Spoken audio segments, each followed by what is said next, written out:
We're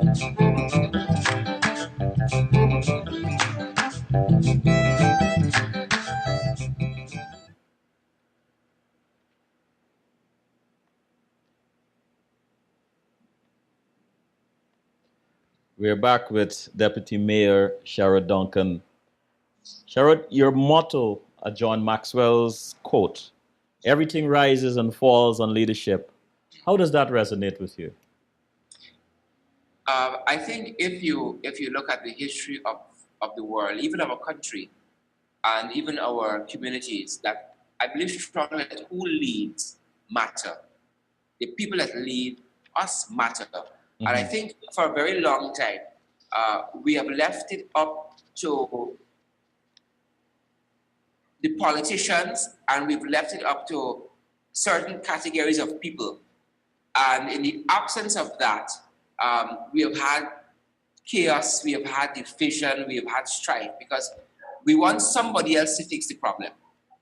We want somebody else to fix the road, the drains, the garbage, the air quality, and all of those things. But I think as our own late great national poet Martin Carter says, all are involved and all are consumed. This country doesn't belong to any one person or party, it belongs to all of us. And for us to move it forward, it will take all of us doing our little bit every single day, from the person who is sweeping the street to the person who is pumping gas at the gas station, to the person in the highest executive office in our country. It will take all of us doing our little bit and adding to the forward movement of not only Georgetown, but our entire country. Sherod, tell us about Moot Court Guyana and the President's Initiative, two organizations you founded. Oh, yes. Moot Court is still very, very active, more than the other. And I'll tell you why. When I was an undergraduate doing law, I recognized that part of the challenge we have had and why we weren't as competitive at mooting internationally is because we would have so little experience locally. And what we were doing then is that when there was a competition in Washington or in Trinidad, we would select what I guess the administrators would have deemed as the best students to represent us, as against having students who were practicing on a consistent basis, mooting, which is the law form of debating. And so I saw the need for a moot court, and so I looked at some moot courts internationally for a template and a framework. I looked at the moot courts for Princeton law, Harvard law, and looked at how they were constructed, and added some local dimensions to the framework, and presented that to the university's law department and also the student body for the law department. They bought into the idea, and I think we set up the moot court in 2013, and it's still very, very effective and functional.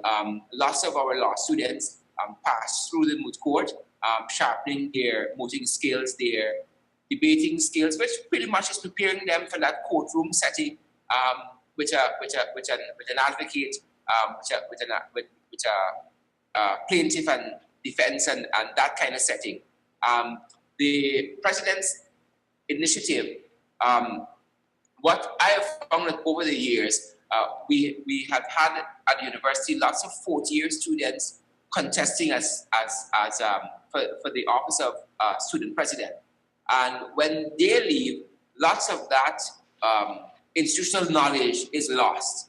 And so the president initiative was geared towards having the past presidents come together and capacity build for the student body, fundraise for the student body, and basically be a good ambassador for the student body in whichever organization you would have gone on to represent.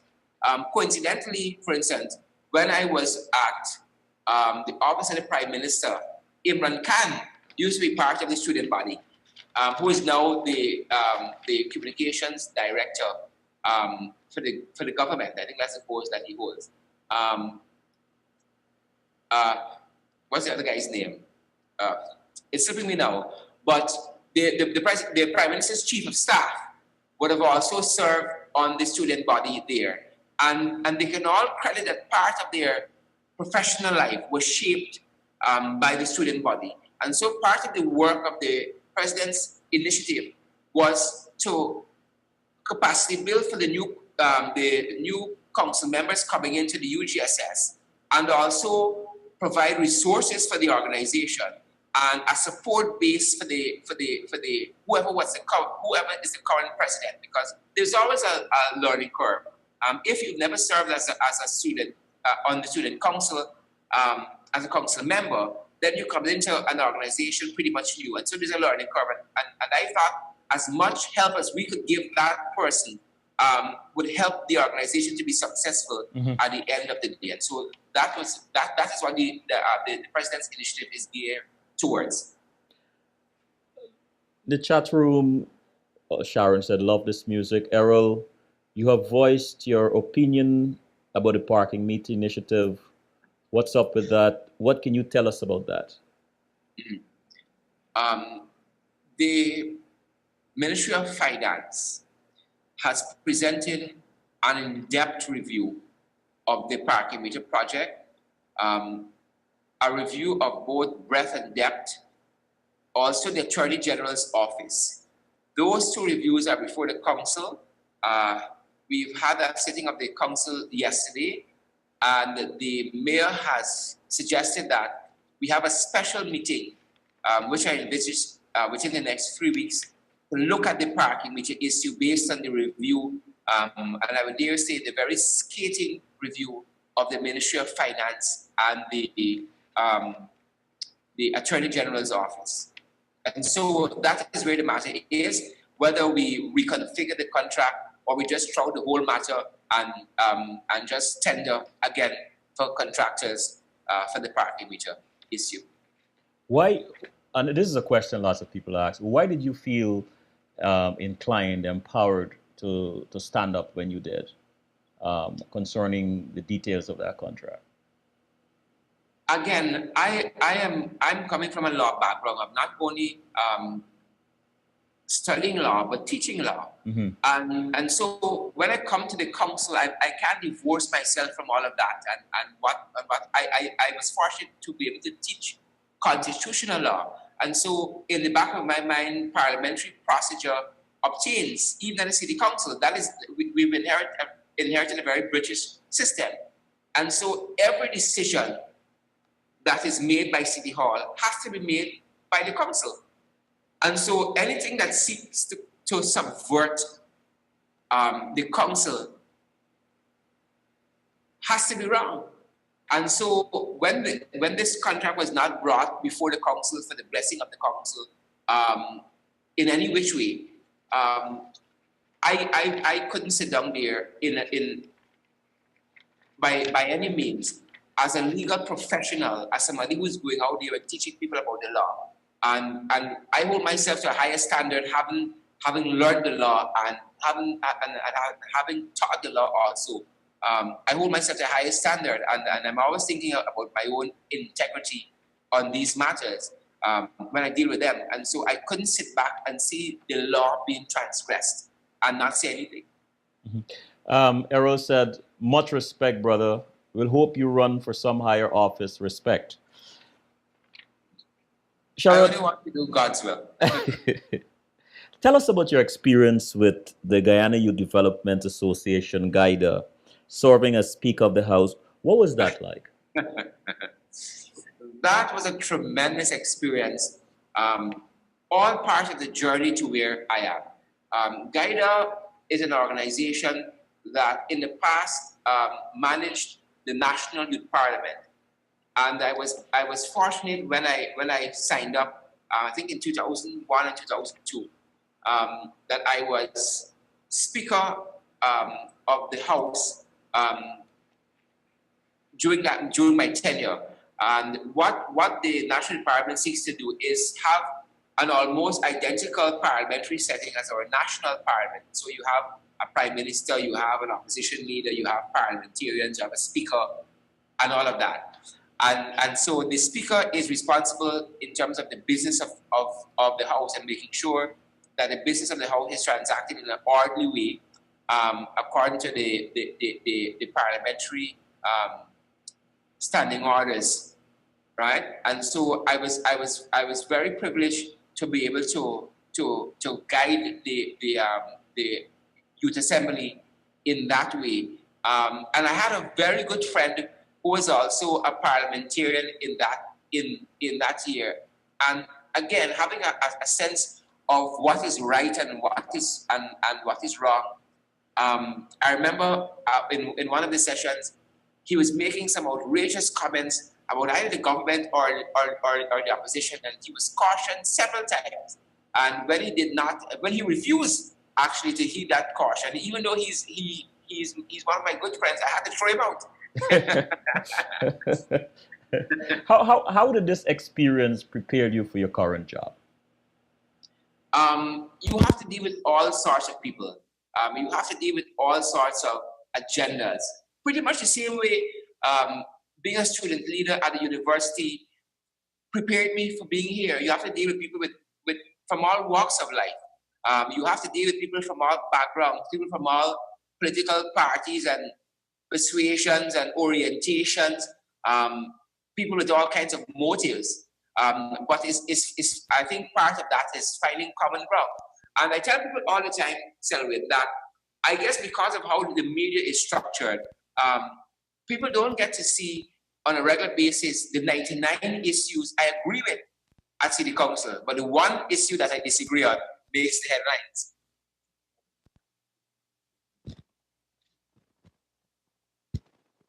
So, that is part of the challenge. Again, seeking that common ground, and not necessarily harboring on the differences, but finding ways that we can connect on any issue that is a win-win. Whether it was for the National Youth Assembly, National Youth Parliament, whether it was for the students of the university, or whether it's for the residents of Georgetown.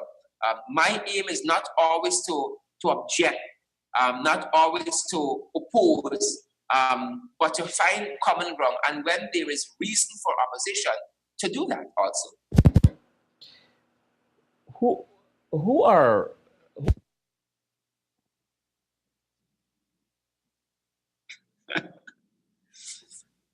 this might come as a surprise to some people, but one of the persons I admire a lot is Kamala Prasad Bisesa. And I admired her because when lots of persons were leaving the UNC because of one of the past prime ministers, Basu Padi, who's the founder of that political party, I think she stuck to her guns. She was a patriot and she was loyal. And I think the country needed her when she came to the fore of the party as a party leader and when she was elected as prime minister. And as you know, Selwyn, that lots of ministers who committed infractions during their tenure were dismissed by her. And one of the things she always said, that regardless of how it hurts her politically, she is willing to make the tough decisions. And that is a central part of leadership. People are always thinking about getting votes next year or some higher office. Part of the challenge that I have, and I wake up with every day, is not aspiring to be mayor next year or in the next local government tenure, but being the best deputy mayor I can be now. Irregardless of how that hurts me a year from now or 3 years from now, I want to be in this moment, making the tough choices and the best choices for the citizens of Georgetown. And so the previous Prime Minister of Trinidad is one of the persons that I look to in terms of her own leadership disposition. There was a leader of Barbados, Errol Barrow, the late Errol Barrow, who said that we should not be afraid of asking questions because they are dangerous questions, because they are provocative questions, right? He said that if you are afraid to ask the difficult questions, then we become dishonest. And he says a dishonest scholar is a menace to society. And so I have tried to pattern myself off of that kind of ethic, to ask the tough questions. And the parking meter issue is just one of that. The container fee issue was just one of that. Challenging City Council to be more responsive to its own workers is just one of those questions. Challenging us to do right by our vendors is just another question. One of the hard questions that I've had to tackle. I have had a number among our Caribbean leaders, our own president, David Arthur Granger, who is a man of tremendous depth of learning and articulation, being able to think through difficult issues and come up with solutions. I look also at Chelly Jagan and his own life and his own legacy. To think that Chelly Jagan was in opposition for 28 years is not any small feat, but he stuck to his convictions, wrong or right. He had the courage of his convictions. When lots of people were crossing the aisles and switching and changing allegiances, he stuck by his convictions, and that says something to me. 28 years in opposition, Selwyn. Some people can't stay 28 days in opposition, can't stay 28 months. They're ready to jump ship and head someplace else. And I look at his own life and his own struggle, and it's a tremendous inspiration to me. I look at people like Forbes Borner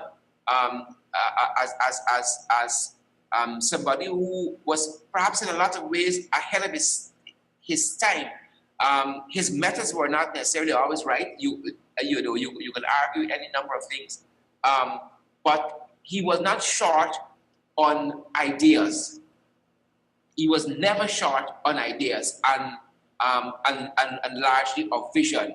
And there are lots of other people in lots of other countries that I can point to, Caribbean countries, really, really great leaders. Bob Marley was a leader in his own right, and being able to his own social commentary is still very, very relevant in the songs that he wrote in this generation as they were in his own generation. That is true. Right? What are most people surprised to learn about you when they get to know you? That I don't take myself too seriously. I love to laugh like anybody else. I love to have a good time. But I don't mix business and pleasure. Mm-hmm. I've had lots of people say I should smile more. I should, do a lot of other things differently.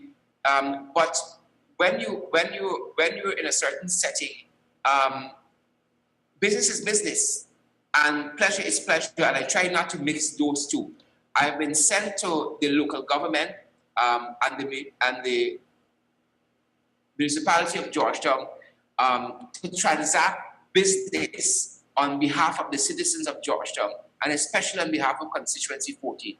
And I bring all my talents and training and giftings and all of that to bear when I'm sitting in the council chamber and when I'm in office and when I'm on duty.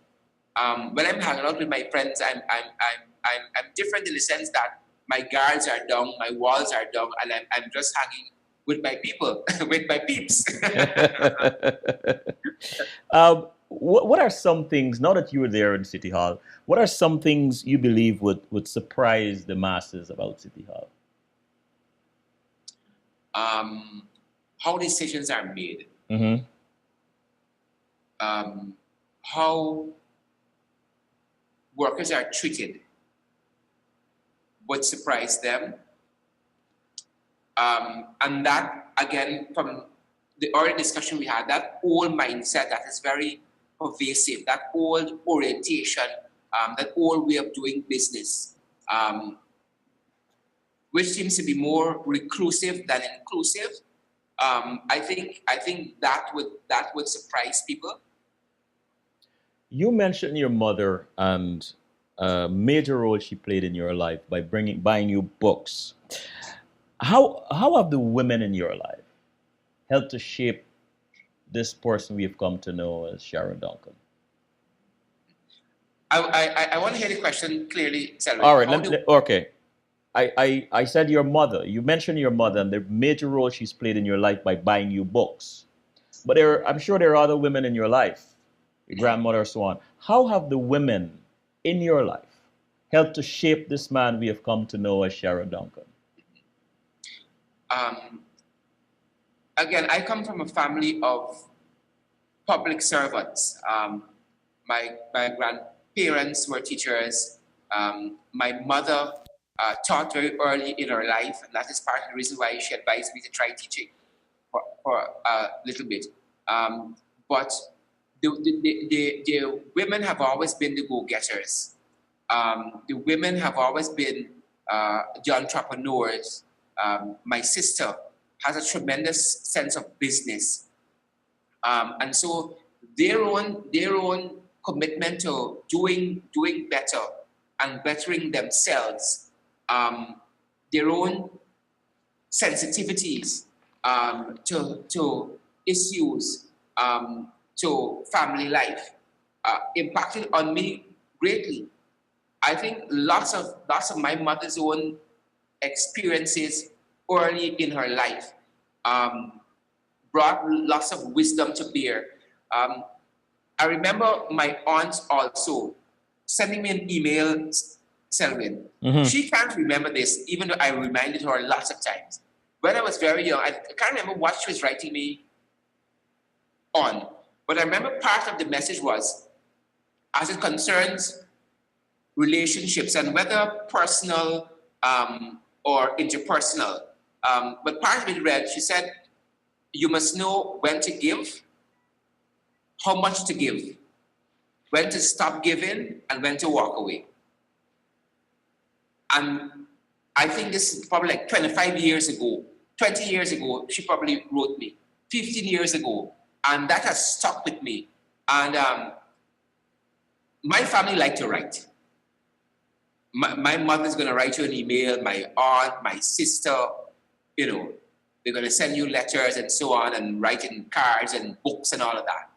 And so their messages through the years stay with me.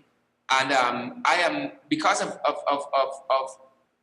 my own propensity for reading, when I think and when I muse and I'm in a pensive mood, I reflect on things that I've read, whether it's verses of the Bible, Martin Carter's poetry, Pauline Melville's writing, John Agard's, lots of our local writers. I remember lots of that, Mm-hmm. and so I'm impacted by that oral and written tradition in our family. Lots of things my grandmother said to me growing up. Lots of directions. My grandmother would always give you a little small piece, $100 or $200. We were always a giving family. My mother has given me so much money, Selwyn, in my life. I couldn't repay her, I'm telling you. Mm-hmm. Thousands, hundreds of thousands of dollars. I would go on to say millions of dollars. My mother has given me. All right? Wow. Case in point. About 2 days ago, my sister said to me, I must come and meet her at a store in town. so I thought she needed help with something. I'm a grown man, Selwyn. My sister's going to tell me my mother instructed her to buy me a bigger washing machine. I have a small washing machine, which works perfectly well. You understand me? And so I'm a grown man, and my mother's buying me a washing machine, right? And she does these things without looking for any reward. She's not looking for a pension later on. And this is replicated in my family. It doesn't take Christmas or your birthday to get a gift, to get a barrel. And so I've learned to give. And part of that ethic that has been instilled in me through the women in my family is going to be demonstrated on Saturday coming. I'm partnering with Gravity Lounge, and Navin Singh, the owner of that establishment. Navin also has a franchise for Pizza Hut, and we're hosting a fundraiser on Saturday night beginning at 8 o'clock. It's $1,000 to enter Gravity Lounge, and we're going to have a great time. We're fundraising for 5 youth groups in Georgetown who are doing tremendous work in the lives of our young people and in the areas in which they work. 100% of the proceeds are going to be going to these 5 youth groups, some of which you know, Selvin. Guyana Animation Network, Come Alive Network, the Industry Youth Empowerment Association, Future Conquerors Football Club, their youth program. They have a youth program that they run to disadvantaged youths. And I think 2 other youth organizations, the names are eluding me now. But what I found in my own experience as a youth leader and as a leader, that youth groups are very challenged for finances. Yes. Right? They have the energy, they have the focus, they have the capacity, but they have the talent, but the financing aspect has been the challenge. And so part of what I have set myself for my tenure as councillor for constituency 14 in Georgetown and deputy mayor is fundraising for youth groups, fundraising for individual youths who might need a scholarship, to lend the influence of the office that I hold towards those activities, to take nothing for myself. 100% of whatever I raise is going to go back to our young people. So I'm challenging myself over the next 3 years to raise $10 million for our young people. Awesome. To empower them, whether through education, sports, social activities, to empower them financially. It is good to say you're doing a good job, but to put your money where your mouth is. I like that. It's totally different. I like that. And I mean, you can definitely use this platform from time to time to talk about that, because I'm really behind youth empowerment. Yes, I know that's good. I must ask you this though, before we close. What are you most proud of? We're closing already. We just started talking. I know. That's how it is when you're having fun. What are you most proud of, Sherod? I didn't hear the question. What are you most proud of? What I'm most proud of? Proud of, yes. Where we have come as a country. Mm-hmm. To know that we have, since May 11th, where we have come. And I would even say beyond that, because to be fair, the last government did do some signal things in our country. But to know that the Guyanese people had the courage to summon that strength to change our government when it needed changing. And perhaps a time will come when even the current government needs changing also. But to know that they had the courage to go to the ballot and elect a new government. I was very proud, and I'm still very proud of my country in that moment and everything we have done thus far. We have a lot to be proud of as a nation, not as a political party, not as a coalition government, but the people of Guyana have a lot to be proud of. If you could go back in time, what would you tell your 15-year-old self? Be more patient. What are you most thankful for?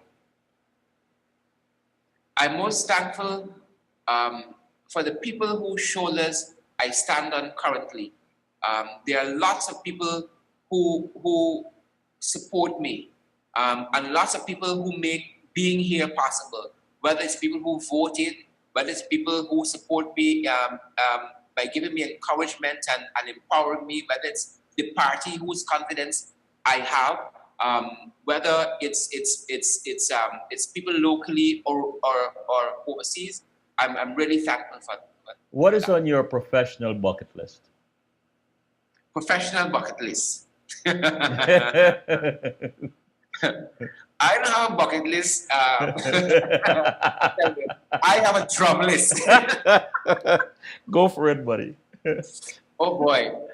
Again, really and truly empowering our young people. Uh-huh. Friday is International Youth Day, and that is why we're having the Friday. activity Saturday, honoring International Youth Day and seeking to empower youth groups financially.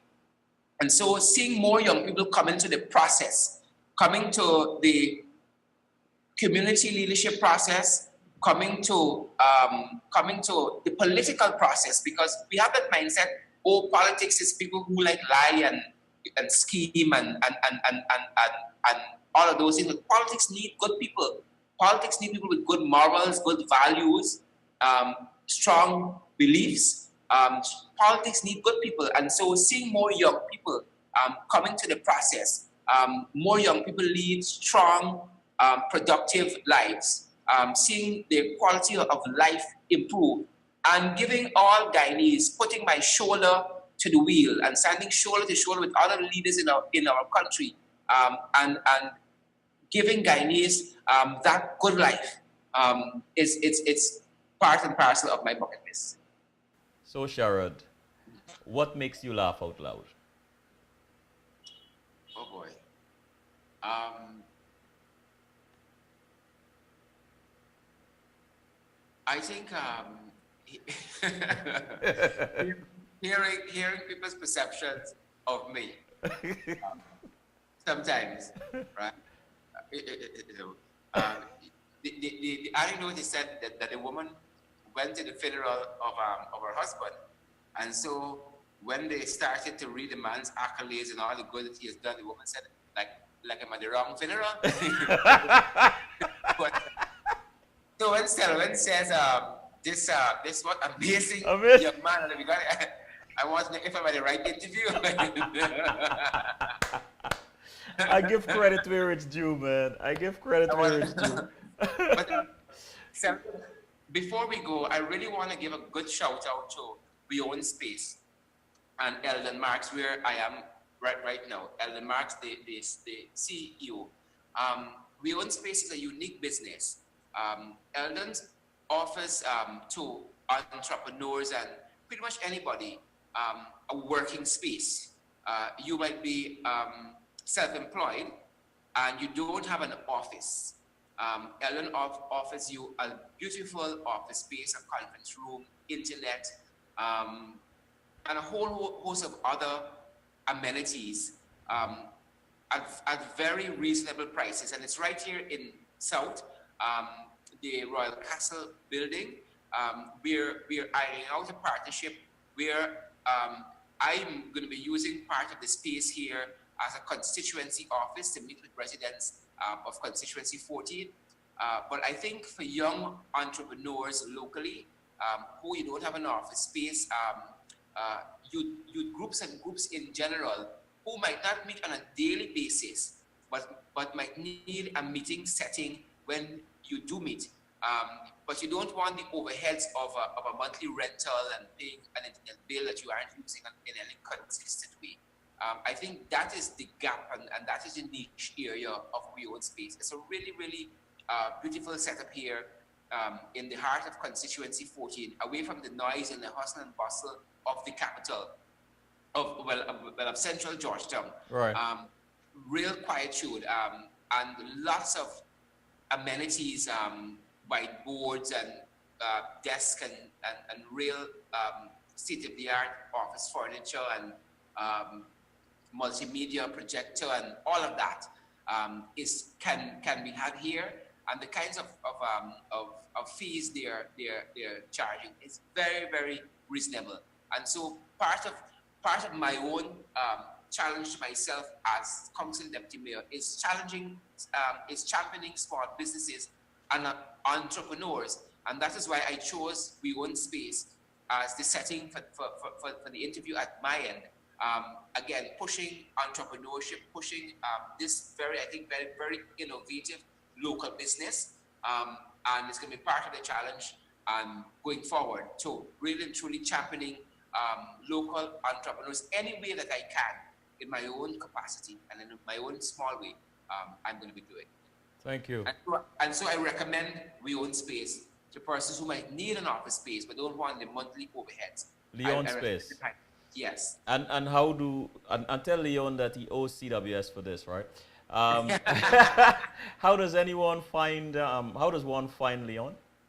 They have a Facebook page, and all the contact information is there. We Own Okay. Space. All right. Thank you. This is Selwyn Collins saying good night and thanks for tuning in. Fear not what fear whispers to you. Fear your obedience to it. Good night, brother. Thanks, Evan. You're welcome.